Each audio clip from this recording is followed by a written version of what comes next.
Why was she even here if no one wanted her? That thought cut sharper than the cold steel chair beneath her. The briefing room buzzed with voices, maps rustling, radios clicking, men trading curt phrases like bullets in the air. But when she spoke, silence fell.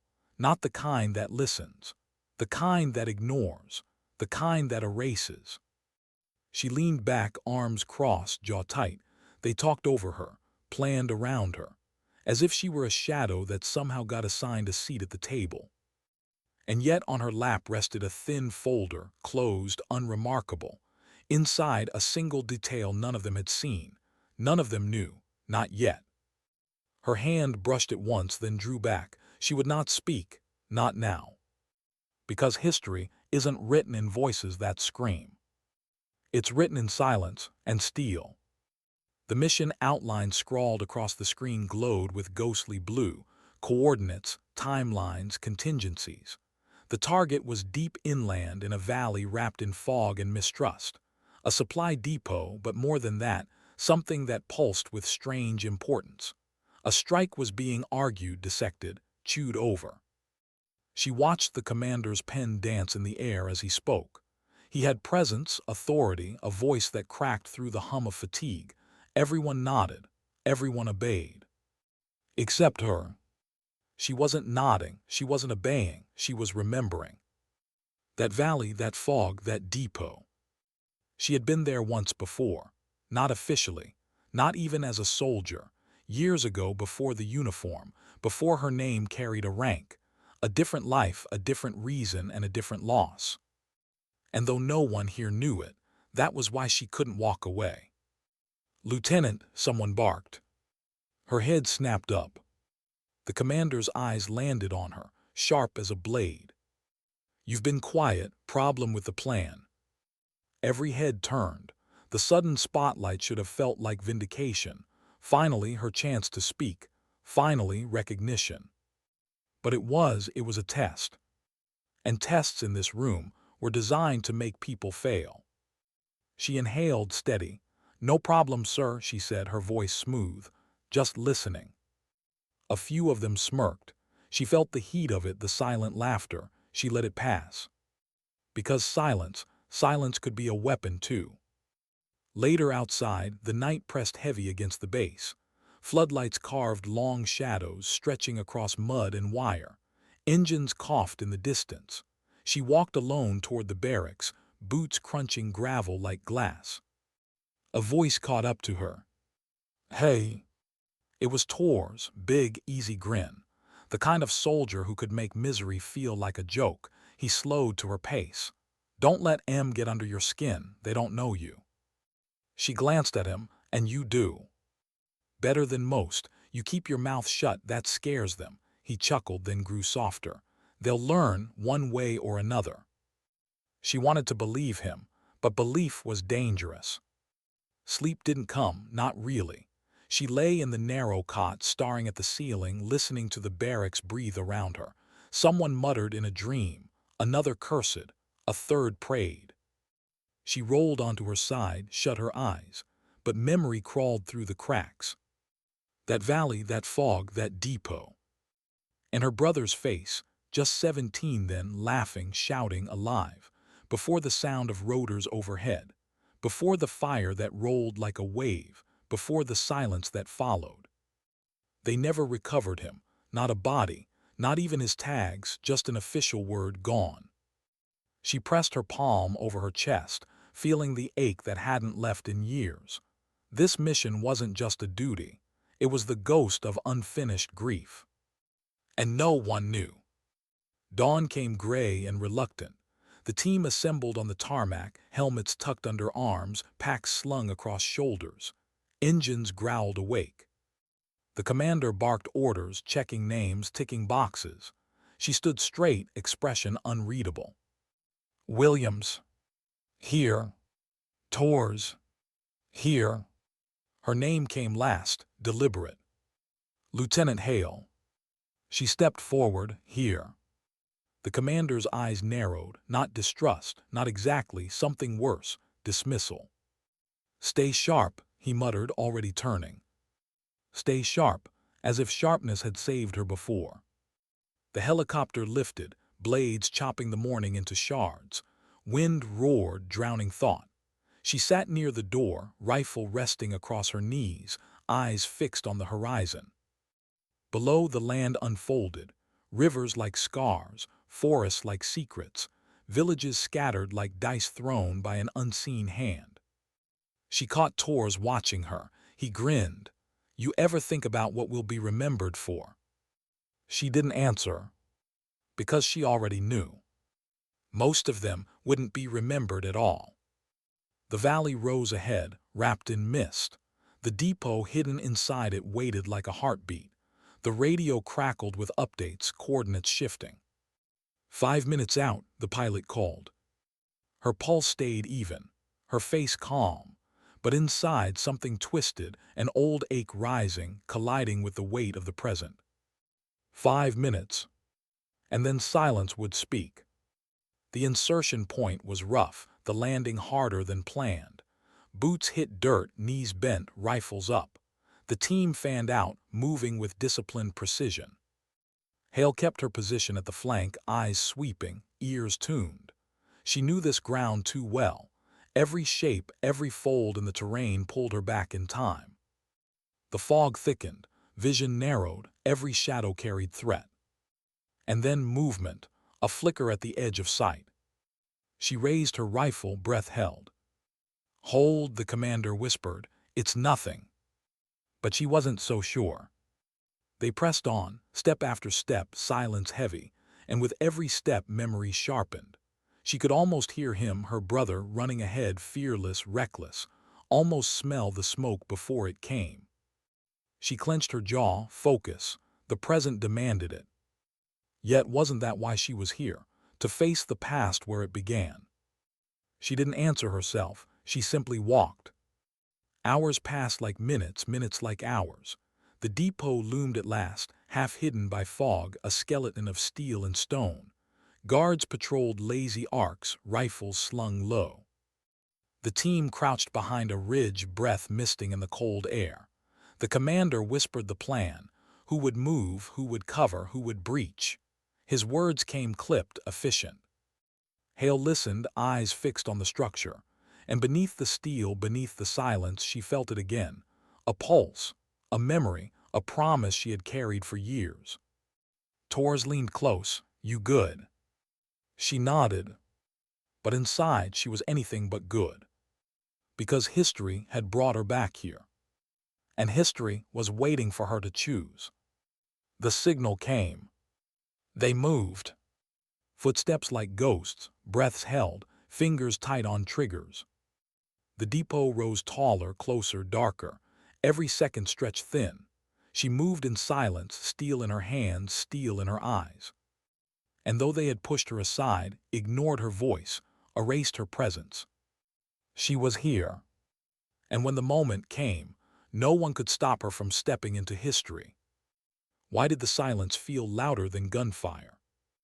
They had taken their positions, every soldier steady, waiting for the commander's hand to signal the breach. But Hale's heartbeat pounded in her ears, drowning the world. The depot loomed like a memory she could not escape. Every angle of its walls, every rusted sheet of metal, every shadowed window, it all whispered to her. She had seen this place before, not as an operative, not as a soldier, as a sister standing on the ridge years ago, clutching binoculars while her brother laughed at danger. That laughter was gone, and tonight she would find what it had left behind. The breach went fast, too fast.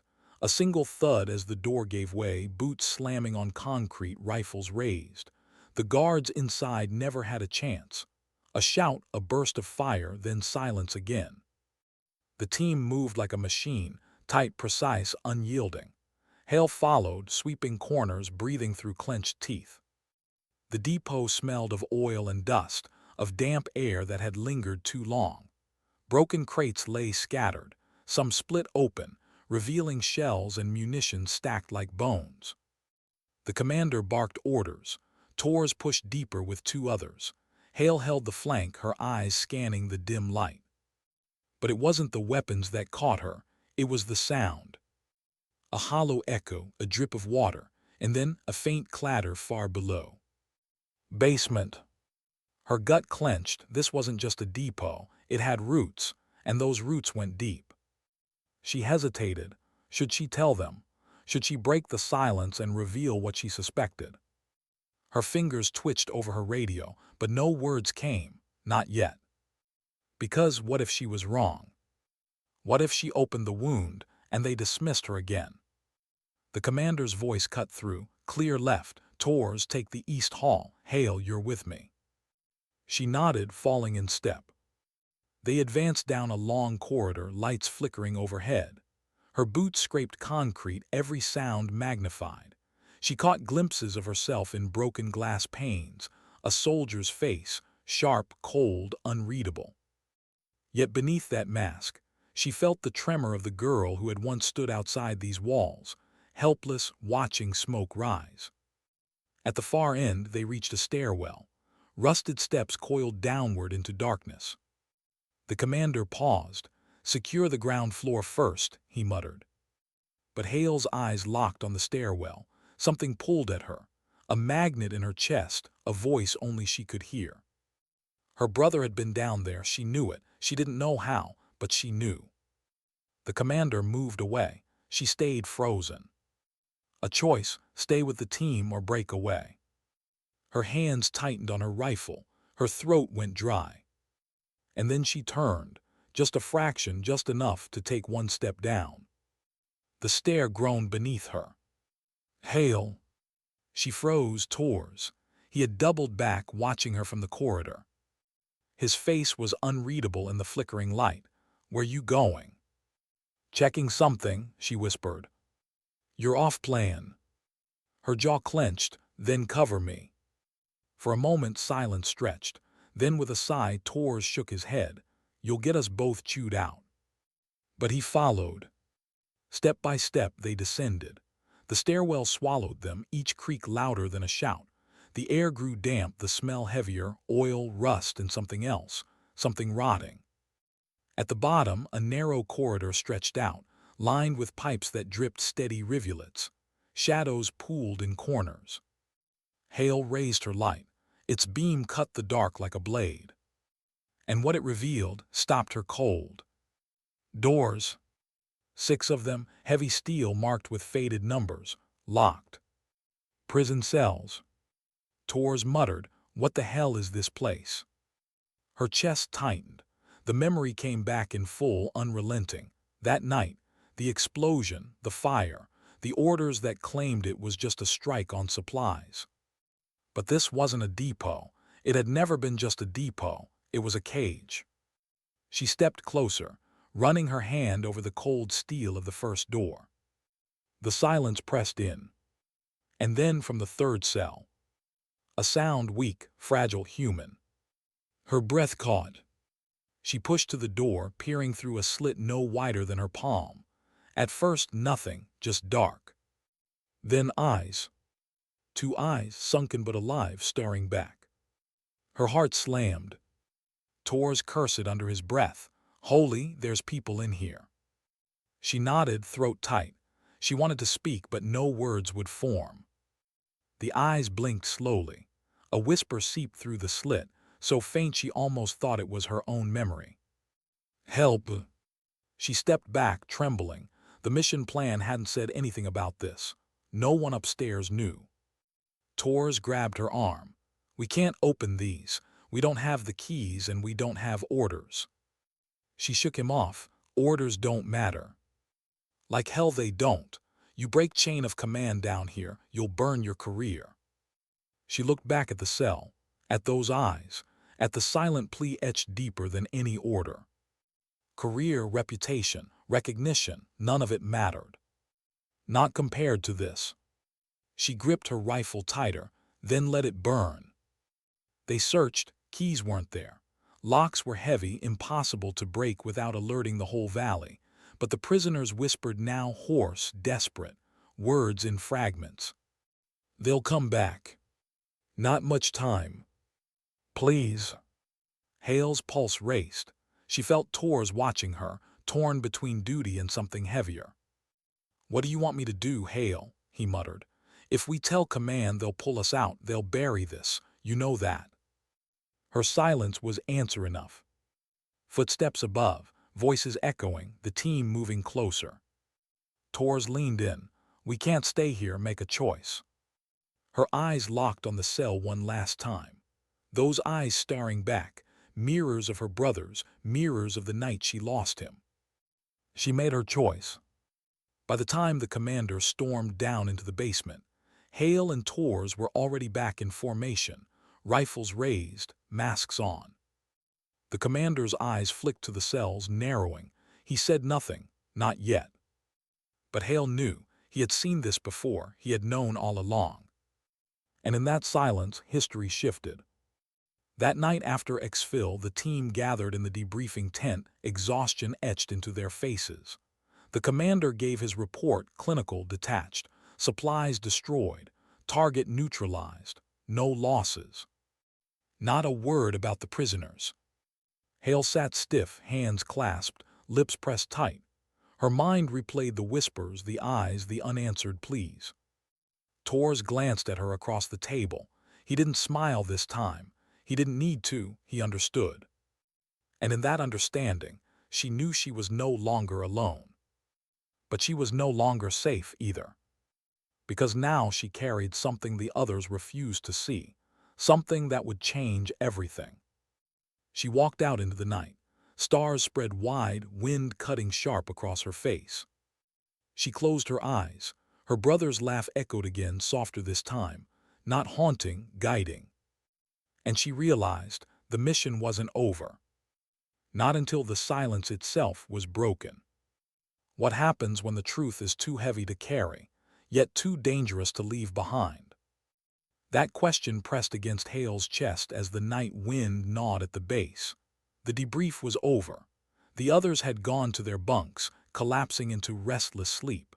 But Hale walked the perimeter, boots dragging slow through gravel, as if the earth itself demanded answers from her.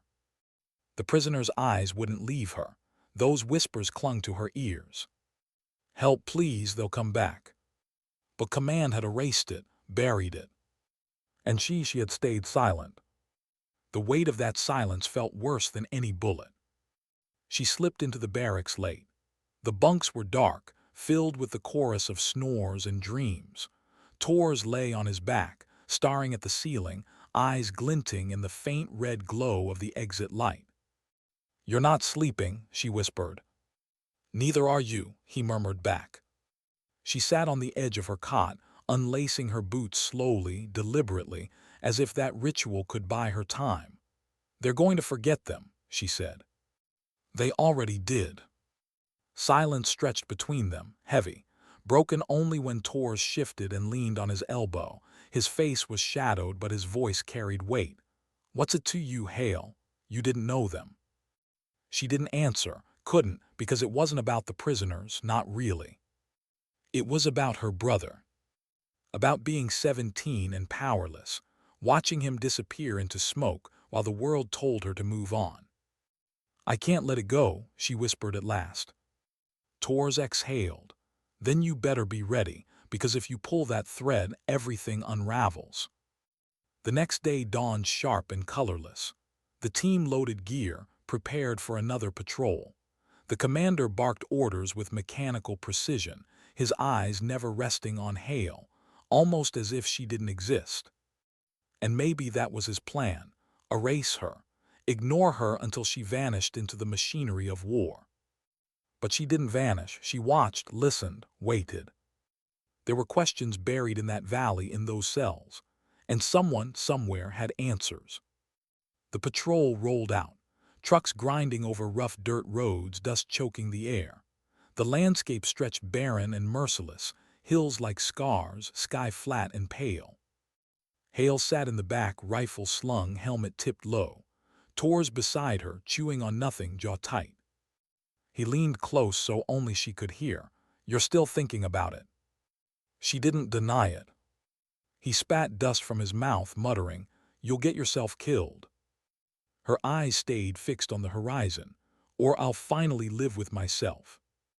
Halfway to the checkpoint, the convoy slowed. Too slow, too careful. The radio crackled with clipped reports, possible movement ahead, shapes in the rocks. The air shifted, tense, thin. Hale's hand tightened on her rifle. Her heartbeat slowed, steadied. She scanned the ridges, the shadows, the silence that often came before the storm. Then crack. A shot. The windshield of the lead truck exploded. Chaos followed. Gunfire raked the convoy, bullets sparking off metal, slamming into dirt. Men shouted, diving for cover. The world collapsed into noise, into violence. Hale hit the ground, rolled behind the wheel well of her truck, rifle snapping to her shoulder. Her breath came sharp, controlled. She found targets in the ridges, silhouettes flashing muzzle fire. She squeezed, fired, squeezed again. Tors landed beside her, cursing, "Ambush." The commander's voice roared through comms, "Return fire, hold your ground." But Hale wasn't listening to the orders. She was listening to the silence beneath the gunfire, the rhythm of shots, the way they came from high ground, designed not to destroy but to pin. It wasn't about the convoy. It was about time. Stalling. Her stomach dropped. Someone was moving while they were held here. She shifted, crawling forward, eyes scanning the ridges. The ambushers melted back, not pressing, not closing, just holding them in place. Her instincts screamed. The depot, the prisoners, this was connected. "Tors," she shouted over the gunfire, "they're buying time." For what? She didn't answer, she couldn't, because the answer cut too deep. Minutes bled out like hours. The convoy finally broke free, gunning engines, spraying suppressive fire, pulling out of the kill zone. 2 wounded, 1 dead. The commander's face was stone, fury boiling under his words. "We regroup. We push to checkpoint. We don't break protocol." Hale bit her tongue so hard she tasted blood. She wanted to shout, to tell him what she saw, what she knew, but his eyes warned her. Not just dismissal this time, threat. So she swallowed it. But the fire burned hotter inside. Back at base, the wounded were rushed to med tents, the dead zipped in silence. The commander filed his report. The others drifted into routine, clean rifles, check gear, eat, smoke, joke too loudly, coping. Hale sat alone outside the barracks, staring at the horizon as the sun bled out in crimson streaks. Tors joined her, a cigarette glowing in his hand. He didn't smoke it, just held it unlit, staring at it like a choice he hadn't made yet. Finally, he muttered, "You think they moved M?" She nodded slowly. He cursed under his breath. "You know, if you're right, we'll never see them again. They'll vanish, ghosts." Her throat tightened. "I've lived with a ghost before." His eyes flicked to her, sharper now, searching. "This about your brother." The word hit harder than any bullet. She froze. But in his eyes she saw no judgment, just quiet recognition. So she told him, not everything, but enough. The night, the valley, the fire, the loss that had never left. Tors listened, jaw tight, cigarette still unlit between his fingers. When she finished, he said nothing for a long time. Then, "You're not crazy, but you're on your own with this." She met his gaze. "Not if you come with me." That night she didn't sleep. Neither did Tors. They sat on their bunks, waiting for the barracks to quiet, for the base to drift into its fragile, guarded rest. Then slow, deliberate, they moved. Through shadows, past fences, toward the comms hut. Tors jimmied the lock with practiced ease. Hale slipped inside, heart pounding. The hum of radios filled the air, chatter from distant patrols, static rolling like a restless tide. She moved to the logs, flipping through pages, searching. There an entry, short, almost hidden. "Transfer South Sector, midnight." Her chest clenched. It was them, the prisoners. Tors read over her shoulder, "You're kidding me." Her hands shook. "They're moving them tonight." He stared at her. "And you think we can stop it?" She closed the log, eyes burning with something deeper than anger. "I don't think I know." They slipped back into the night, silence wrapped tight around them. No plan, no orders, just a truth too heavy to ignore. And as Hale tightened the strap on her rifle, she knew. This wasn't about redemption anymore. This was about history. And whether she had the courage to write it with her own hands. How far can silence stretch before it shatters? Hale asked herself that as she crouched in the shadows beyond the wire, night pressed heavy against her skin. The bass behind her hummed with quiet routine, guards packing, generators groaning, the soft thud of boots against gravel. But out here, past the floodlights, the world was vast and merciless. Tors knelt beside her, his face half hidden under his helmet, eyes darting. He whispered, "We're insane, you know that." She didn't look at him. Maybe. Insane, and if they catch us, we're done. She finally turned, met his stare. If we don't, they're done. The words landed. He cursed it under his breath but didn't argue. They moved like shadows, slipping through the gaps, hugging the terrain. Beyond the perimeter, the land stretched wide, dunes rolling into darkness, rocks jutting like broken teeth. The air was sharp, dry, each breath tasting of dust and iron. They followed the road south, careful, deliberate, senses tuned to every shift of wind, every echo of distant engines. Hale's heartbeat slowed into rhythm with her steps, steady, controlled. But beneath that control, memory gnawed. The night her brother vanished had looked the same.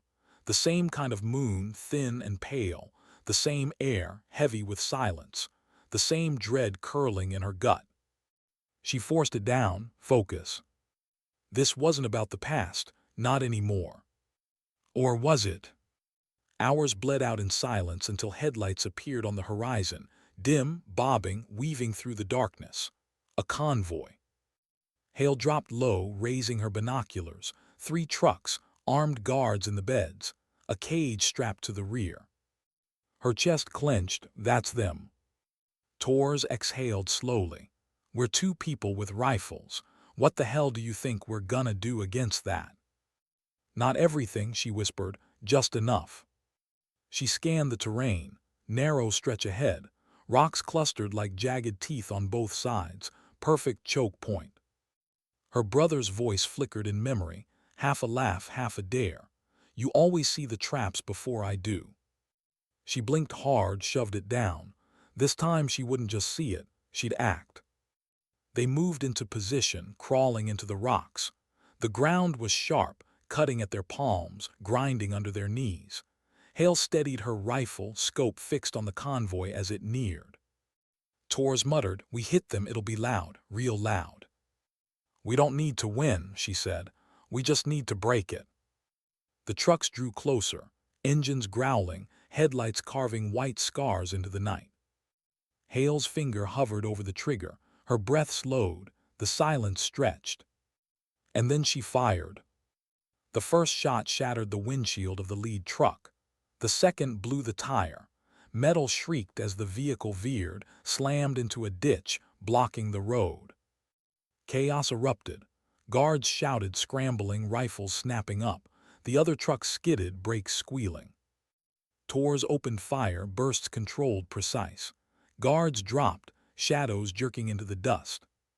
Hale shifted aim, cut down another. Her hands were steady, her breathing calm, but inside she felt the storm break. All the silence of years exploding out in steel and fire. The convoy stalled, panic spread. The cage rattled, voices rising inside, weak, desperate cries. And for the first time since that night long ago, she felt like she could breathe. But it didn't last. Gunfire roared back, hammering the rocks. Bullets sparked off stone, thudded into dirt. Hale pressed low, teeth clenched.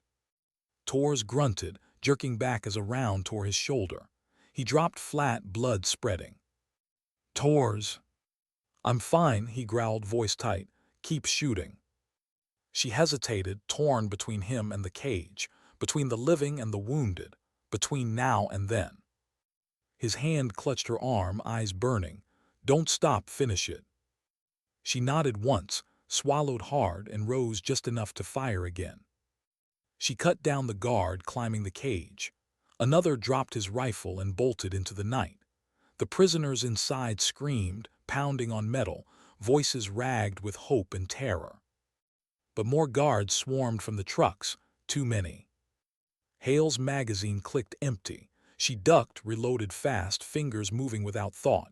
Her mind screamed, not enough, not enough. Tors groaned beside her, pressing his bleeding shoulder. We're screwed. No, she hissed, eyes locked on the cage. Not yet. She scanned, searching, desperate. Then she saw it. One of the trucks still running, engine growling, fuel spilling from the ruptured tank. Her breath caught, a chance, a cost. She aimed. The shot rang out. The fuel tank erupted. Flames roared into the night, heat searing, smoke billowing. Guards screamed, scattering. The cage rattled harder, voices inside rising. The chaos cracked the convoy apart, just enough. Move, Hale shouted, grabbing Tors, hauling him up. They stumbled down the slope, bullets snapping past, fire painting their faces. Hale's lungs burned, her muscles screamed, but she pushed, dragging Tors toward the cage. The prisoner's hands reached through the bars, fingers clawing, eyes wide with disbelief. Hale slung her rifle, ripped at the lock, yanking, cursing. Too strong, too heavy. Tors, pale and sweating, shoved a grenade into her hand. Use it. She hesitated, too close, could kill them all. But time was gone, choices gone. Her brother's voice echoed again. Sometimes you don't get to choose how, just that you did. Her teeth clenched. She pulled the pin, shoved the grenade against the lock, and threw herself back. The blast tore metal apart. The cage door swung open. They poured out, thin, broken, stumbling. Prisoners clutching each other, eyes wild with freedom they didn't believe was real. Their whispers turned into sobs, into cries, into raw, human noise that split the silence apart. Hale grabbed the nearest, shoved him toward the rocks. Go, run. One by one, they scattered into the dark, vanishing into the night that had held them prisoner for too long. Hale stood trembling, chest heaving, smoke and fire painting her face. And for the first time in years, she didn't feel erased. She felt alive. But survival is never free. As the last prisoner disappeared into the hills, headlights blazed in the distance. Reinforcements, more trucks, more soldiers, more guns. Tors leaned against her, bleeding, shaking. We can't fight them. She looked at him, looked at the fire, looked at the empty cage. And she knew. They had saved them, but the story wasn't finished, not yet. The engines roared closer, dust churned, voices shouted. Tors muttered, almost laughing, you know they'll write us down as deserters, traitors. Hale's eyes stayed locked on the fire, the night, the history they had broken open. Then let them write it, she whispered. Because some stories weren't written in reports. They were written in silence and steel. Some nights refused to end. The fire still burned behind them, casting long, jagged shadows across the dunes as Hale and Tors staggered north with the rescued prisoners. The air stank of fuel and smoke, every gust dragging embers like fireflies through the dark. Hale kept her rifle slung tight, scanning, always scanning. Every cough from the wounded, every stumble of a freed captive, every crunch of gravel under boots, it all blended with the phantom roar of engines in her ears. Reinforcements were close, too close. Her mind whispered the same refrain again and again. Not enough time. They'd split the survivors into small groups, scattering them into the hills under cover of night. It was their only chance, fragmented trails, harder to track, easier to hide. Hale had wanted to go with them, wanted to guard them, lead them. But Tors couldn't move far. His shoulder wound bled steady, his face pale in the starlight. He leaned heavy against her as they climbed, each step dragging like chains. Go, he rasped once, breath ragged. Leave me, keep them safe. She snapped her head toward him, fury burning in her eyes. You don't get to choose for me. He gave a broken laugh. Didn't think you cared this much." Her jaw clenched. She didn't answer. Caring wasn't the point. He was alive, and she'd lost too many already. By dawn, they found a cave carved into the rock, hidden by scrub and shadow. Inside, the air was cool, still, damp with the scent of stone. Hale eased Tors down against the wall, his teeth gritted in silence as she ripped cloth to bind his wound tighter. Outside, the desert stretched endless gold fire spilling across the horizon. But the beauty of it was a lie. Patrols would be out there already, boots scouring the sand, eyes searching, radios crackling with orders to hunt.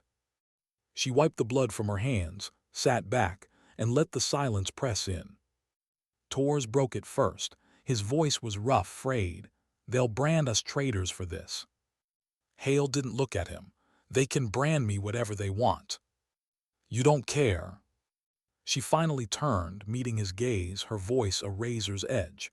"I care about what's real, and I saw real people in that cage. That's enough." Tors studied her a long moment, then gave the faintest smile. "You remind me of someone I used to know, always biting the hand that fed him." She said nothing, but the words lodged deep. She thought of her brother, thought of the last time she'd seen him, thought of the silence that had swallowed him whole. The day dragged heavy. The desert heat pressed against the cave like a furnace. Hale rationed water, counted ammo, checked and rechecked every sound drifting from the horizon. By late afternoon, she spotted dust trails on the southern ridge, vehicles searching. She shook Tors awake, pressed water to his lips. "We move at dusk." His eyes fluttered open, glazed with pain. "We won't make it far." "Then we make it far enough." Her voice left no room for argument. Night fell. The desert cooled, shadows swallowing the land. They slipped from the cave, quiet, deliberate, every step measured. For a while it worked. Silence, stars, the rhythm of movement, almost enough to believe they might vanish into the night like ghosts. Until the flares bloomed. White fire tore across the sky, bathing the dunes in brutal light. Engines roared, voices shouted, beams swept the ground. Hale froze, heart hammering. Tors cursed under his breath, hand tightening on her arm. "They're on us," he whispered. She scanned fast, eyes locking on a narrow ravine ahead, a jagged cut in the earth, shallow but dark. Shelter. "Move," she hissed, dragging him forward. Bullets snapped past, sparking off rock. Sand exploded at their heels. The night howled with gunfire. They threw themselves into the ravine, landing hard. Pain jolted through Hale's body, but she pushed it down, shoved Tors behind cover. The firefight began. Hale's rifle bucked in her hands, muzzle flashing, rounds cutting through the night. She moved sharp, precise, each shot a lifeline. Figures dropped on the ridge, shouts splintered into screams. But there were too many. Shadows swarmed the rim, rifles blazing, fire chewing the rock around them. Tors forced himself upright, pistol shaking in his good hand. "We're boxed in." "No," Hale snapped, firing again. "We're breaking out." She checked her ammo, half a mag, 2 grenades, a knife, her jaw clenched. Not enough, never enough. Tors met her eyes. In his she saw the truth. He knew it too. He pressed something into her palm, a dog tag, his. "Take it," he said. She tried to shove it back. "Don't." "Take it," he repeated, voice steady now. "One of us has to make it out. Tell them. Tell someone why we did this." Her throat closed. She wanted to scream, to curse him, to refuse. But the world above them was fire and steel and endless enemies, and choices were knives pressed against her throat. She curled her hand around the tag, hard enough to cut her skin. "Go," Tors whispered. "I'll hold them." "No." "Yes, you know it's the only way." His hand tightened on her arm, blood slick against her sleeve. "Hale, don't erase me. Don't erase this." She looked at him, really looked, at the sweat and dust on his face, at the fire in his eyes, at the stubborn defiance that mirrored her own. And for the first time since her brother vanished, she felt the shape of something larger than grief. larger than silence. It was choice. It was sacrifice. It was the story of people who refused to disappear quietly. She leaned close, pressed her forehead to his. Just for a moment, just enough. Then she tore herself away, rose and ran. Bullets chased her through the ravine, sand spraying, stone splintering. She didn't stop, didn't look back. Behind her, Tor's pistol cracked again and again, his shouts rising into the night, defiant, unbroken. Then a roar, an explosion, a silence that shattered everything. Hale stumbled into the open desert, lungs burning, vision blurred. She clutched the dog tag in her fist, blood slick across her knuckles. The horizon stretched endless before her, black and merciless. Behind her, the world burned. But she kept moving. Because some stories don't end in silence. They echo. Through blood, through fire, through the people left to carry them. And Hale knew, no matter what came next, she would not let Tor's story die. How far can a person run before the desert swallows them whole? Hale asked herself that with every step, boots dragging through sand that seemed endless, merciless. The stars above offered no comfort, only the reminder that the world stretched on, cold and indifferent. Her throat was dry, her legs shook. The dog tag cut into her palm as if reminding her pain was proof she was still alive, proof she still carried him. Behind her, the night glowed faint with fire. The sound of engines echoed faintly, carried on the wind. They were still searching, hunting. She didn't have much time. At dawn, Hale reached the ruins of an abandoned village, stone walls half collapsed, doors hanging from rusted hinges. Silence ruled here except for the wind. It was shelter, temporary, fragile. She slipped into a crumbling house, sank against the wall, and finally let her body tremble. Sleep tugged at her, heavy and brutal. But every time her eyes shut, she saw Tor's, saw the moment he'd shoved the tag into her hand, heard his last words echo, "Don't erase this." Her eyes snapped open again and again, because sleep was dangerous. Sleep meant forgetting. And forgetting was death. By midday, her canteen was nearly empty. She forced herself to ration one mouthful at a time. She searched the ruins, careful, listening for every sound. Once she heard footsteps, close, deliberate.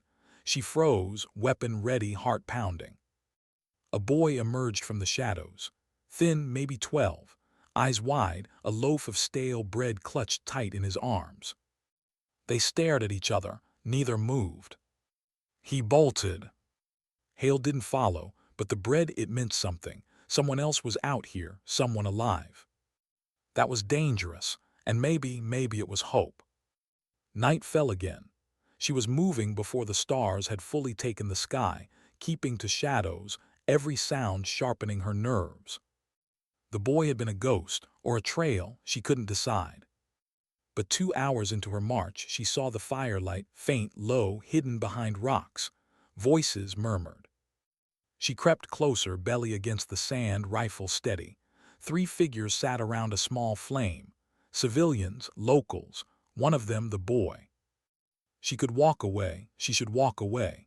Every contact was a risk, every face a possible betrayer. But Tor's voice came back to her. "Tell someone why we did this." Her body moved before her mind caught up. She stepped into the glow, rifle lowered but ready. Gasps, scrambling. The boy froze, eyes huge. One of the men reached for a blade, then stopped when Hale raised her hand. "I'm not here to hurt you," she said. Her voice cracked with exhaustion, but her eyes burned steady. "I just need water." A silence, a choice hanging heavy. Then slowly, the boy held out his canteen. She drank like it was salvation. Every swallow felt stolen. When she finally lowered the canteen, she saw the way they were watching her. Suspicion, fear, curiosity. "Who are you?" one man asked. Her answer came before she could shape it. "Nobody." But the boy shook his head. "Not nobody, soldier." Hale's jaw tightened. She didn't correct him. They let her sit with them. Bread passed between calloused hands. The fire cracked softly. Hale listened more than she spoke. They talked about raids, disappearances, families dragged away in the night. Some never came back. Her chest tightened. The cage the prisoners tore's blood. She finally said it, her voice low, heavy. I freed some of them. Their eyes snapped toward her. The firelight flickered across their faces, hope colliding with disbelief. You, one whispered. Hale nodded once. Silence, then the boy whispered, almost reverent, then the stories are true. Hale stiffened. What stories? The man leaned forward. They say someone struck the camp, a woman.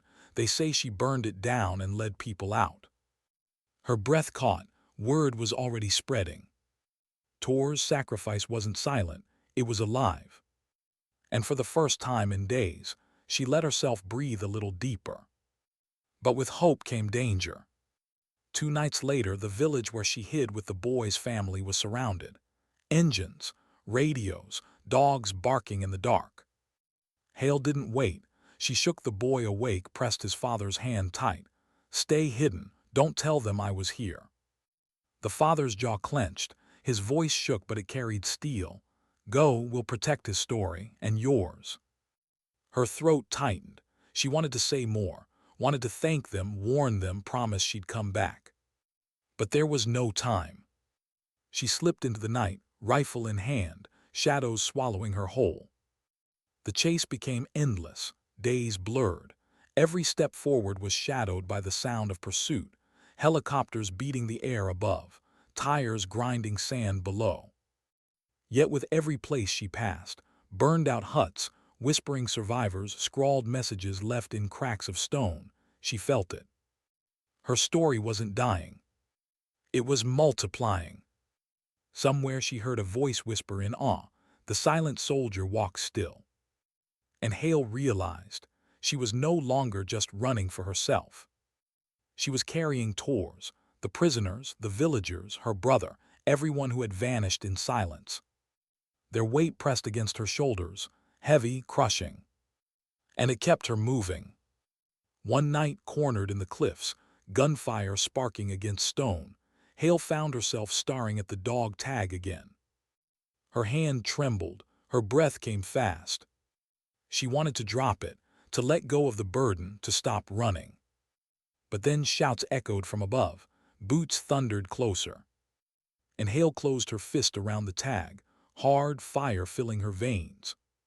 She rose, rifle steady, eyes sharp. If they wanted silence, she would give them noise. The gunfight ripped across the cliffs, echoes rolling like thunder.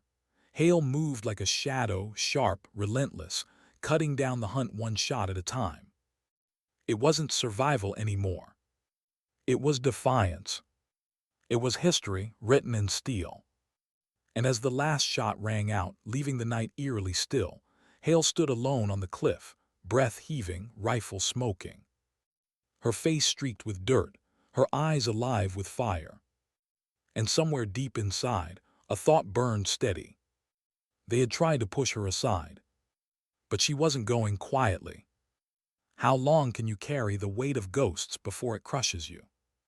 Hale asked herself that as she huddled beneath a jagged overhang, body trembling with exhaustion, rifle across her knees. The desert stretched out below, endless in moonlight, vast and silent. But inside her head, silence no longer existed. It was filled with voices. Tor's, the prisoners, her brother, the villagers whispering the silent soldier walks still. Everywhere she went, she heard echoes of them. And with each echo, the truth pressed harder into her chest. She couldn't just keep running. At dawn, she found herself overlooking a road carved through the desert hills. Convoys rumbled along it, armored trucks, headlights slicing the dust. She watched through her scope, breath still, pulse steady. She could see them clearly, the uniforms, the insignias, the same ones she'd once worn. Her finger hovered over the trigger, just a squeeze, just one. But she stopped, slowly exhaled. Because shooting them here, that would just be noise, fire without meaning. She needed more, something bigger. something that would cut deeper than bullets. Later that night she reached a village clinging to the edges of the hills. Small, quiet, shadows moving cautiously. They recognized her before she spoke. Whispers rippled, faces lit with something between fear and awe. She asked for water, bread, a place to rest. They gave it all, not because she asked, because of what she'd become. One man finally spoke. His voice was heavy with grief. "My brother, he was taken months ago. We thought he was dead. Then we heard you freed people." Hale's throat tightened, some of them, not all. The man nodded slowly, eyes glistening. "But some came back. That's more than anyone else gave us." And then softly, another voice, "What will you do now?" The firelight flickered across her face. Her lips parted. But she had no answer. Not yet. That night she dreamt of her brother. He stood in front of her just as he had the day he deployed. A crooked smile, a promise in his eyes. But when she reached for him, his face blurred into tores. Blood streaked across his uniform. "Don't erase me," he whispered. She woke gasping, the dog tag clenched in her hand so tight her palm bled. And for the first time, she knew what had to come next. She couldn't stay hidden, couldn't keep slipping from shadow to shadow, waiting for the next patrol to stumble on her. If she wanted their sacrifices to matter, she had to step out of the dark. She had to strike. Not just as a soldier, but as a message. The plan formed in fragments. A supply depot she'd heard whispers about. Remote, poorly guarded at night. Fuel, ammo, comms equipment, all of it feeding the machine that hunted her and crushed villages under its weight. If she burned it, the fire wouldn't just starve them, it would speak. They wanted silence, she would give them flames. For 3 days she watched the depot from a ridge, memorizing patterns. Guards too comfortable, movements sloppy, floodlights casting predictable arcs. She waited, patient, steady. On the 3rd night she moved. The desert air was sharp, cold.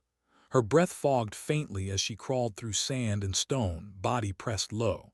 Every sound magnified, the crunch of gravel, the hiss of wind. At the fence she cut slowly, careful to dull the snap of wire. She slipped through like a shadow, the dog tag warm against her chest. Her pulse hammered, but her hands didn't shake. Inside, the depot sprawled with rows of fuel drums, crates stacked like silent tombstones. The smell of gasoline clung to everything, thick and choking. She moved fast, planting charges, small, precise, salvaged from her dwindling kit. Each one set with steady fingers, each one a promise. But halfway through, footsteps, voices. She froze in the shadows, breath caught, rifle angled. 2 guards passed close, their laughter low, careless. She almost let them go, almost. But then one of them spoke, words sharp, cutting, a joke about prisoners, about women, about cages. Her finger tightened, one shot, then another. Both dropped before their laughter even died. The silence that followed wasn't empty, it was electric. She finished her work, heart pounding now not from fear, but from something fiercer. When the last charge was set, she moved to the edge of the depot, eyes scanning the night. For a moment she hesitated.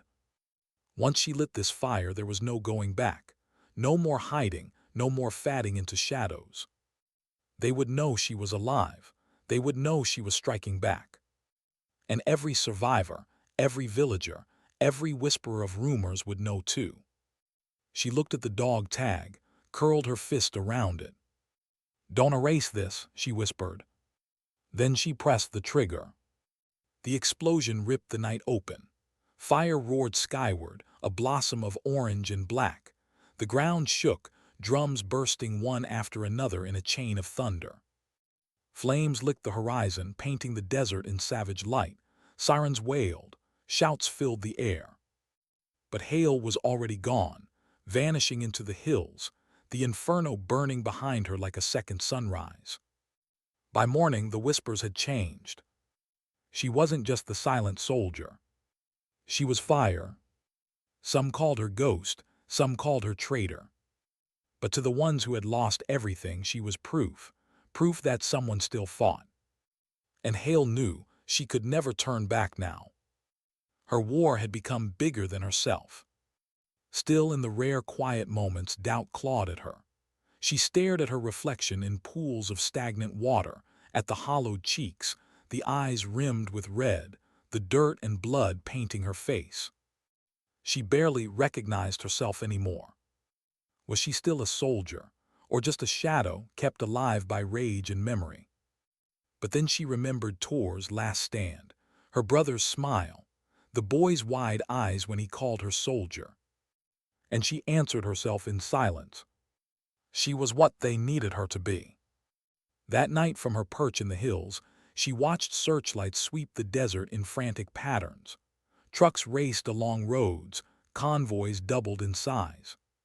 She smiled faintly, not from joy, from something colder. They were afraid. And fear, she realized, could be louder than any bullet. She leaned back against the stone, stars blazing above, the fire of the depot still etched in her memory. Her voice was soft, barely a whisper. "You tried to push me aside." She closed her eyes. "But I'm walking into history. What does it cost to become more than a name?" Hale asked herself that as she crouched on the edge of another ridge, dawn bleeding across the horizon. The desert stretched below, alive with searchlights, patrols, convoys. They were hunting harder now, faster. The depot fire had shaken them. She could feel it in their panic, in the way the night no longer belonged to them.